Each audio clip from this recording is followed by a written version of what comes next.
Hey, shalom, shalom. First and foremost, I want to give all praises, glory, and honor to Yahweh, Bahasham, Yahweh Shai, Bahasham, Rachak, Wadash. Double honors to the apostles and elders of Great Millstone. Salutations. Much love and respect to you, Akim, out there pushing this word out in truth and sincerity. This lesson is going to be entitled Amalek or Amalekites, or the biggest culture vultures / assimilators. Okay? And this has always been part of their history, you know, that is well documented, going back to the Khazarian Empire, right? They were known as the name stealers, okay? And the reason they were known as the name stealers, right, as the scriptures say, you know, he's, you know, under his tongue is deceit, right? You know, he's, they go...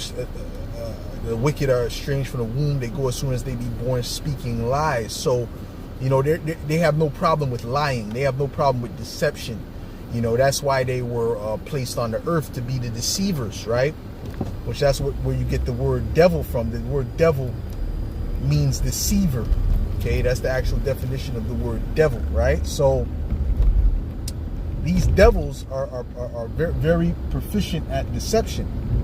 So what they would do is they would kidnap certain people that may be on their way to do business deals and so on and so forth, and they would pretend to be them, you know, and they would make deals on their behalf and take the money and disappear. This is what was this is documented about them, you know, being called the name stealers, and they were known for a lot of wicked activities, you know, that this is why they were being kicked out of many places.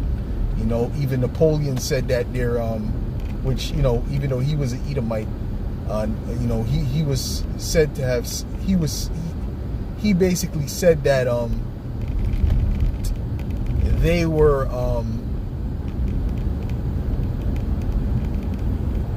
that these Edomites were basically what do you say? No, these Khazarians, that they had to be kicked out of Germany because they're going to destroy Germany with their lending practices, right? Because they dealt with predatory lending, and it's just complete wickedness. And this is the system that we live in now.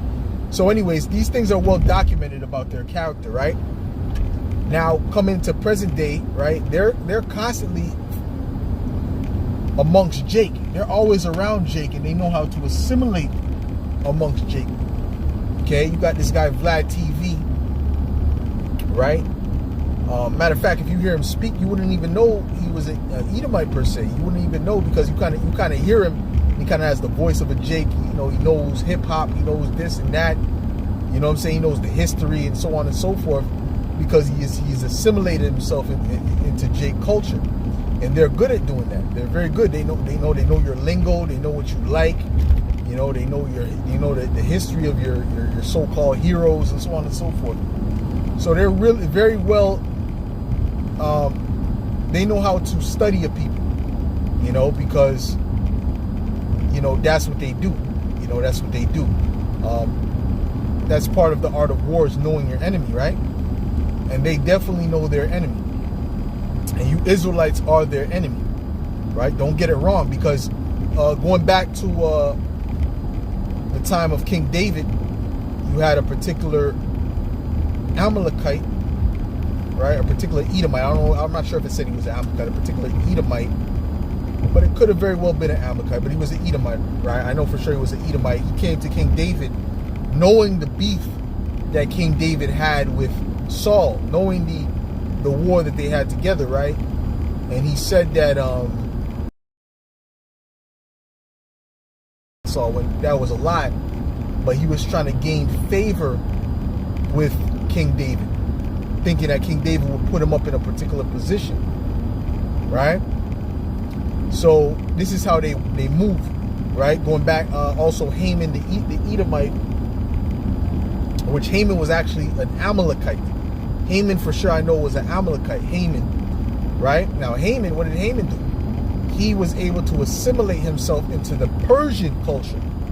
Okay, he wore Persian garb. He was well versed in their customs and what they liked, what they didn't like, so on and so forth. And he was so good that Xerxes made him the I believe it was Xerxes the Fourth, if I'm not mistaken, the richest Xerxes. He made him second in command. Okay, he made him second in command. Okay, now second in command of the whole empire, man. And Haman was an Amalekite Edomite, right? Because they know how to play, plotting to put him to death. Okay, but they know how to play that game, man.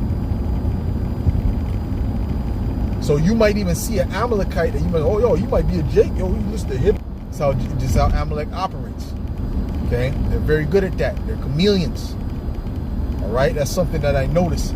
And another thing about Amalek is that when they want to push lies, they push their lies very aggressively. Okay, they push it very aggressively and obnoxiously. That's another characteristic of Amalek. Okay, through observation, and you know, and we've seen that with multitudes. You see how they operate. They try to force feed their lies down your throat and stop their ears at the facts and the truth. Okay, so that's how they move, whether it be male or female. You know, but anyways, that's just a couple words I had on Amalek. You know, something to think about. You know, with that, I'll say shalom.